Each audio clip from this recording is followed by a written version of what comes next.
Pemirsa, terhitung tanggal 5 Januari lalu, Samsat Kota Prabu Mulih mulai memberlakukan Undang-Undang Nomor 1 Tahun 2022 tentang dana bagi hasil pajak.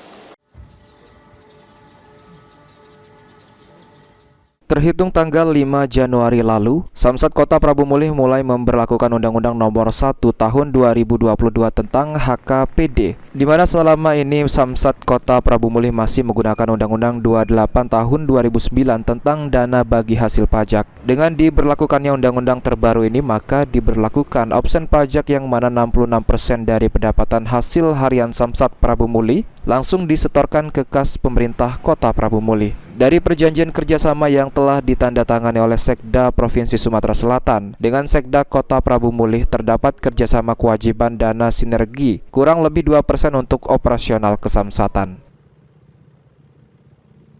Jadi kami informasikan bahwa terhitung tanggal 5 Januari tahun 2025 yang lalu, bahwa kita mulai memperlakukan Undang-Undang Nomor 1 Tahun 2022 tentang HKPD, hubungan keuangan antara pemerintah pusat dan daerah, yang mana yang selama ini kita masih menggunakan Undang-Undang 28 tahun 2009 tentang dana bagi hasil pajak.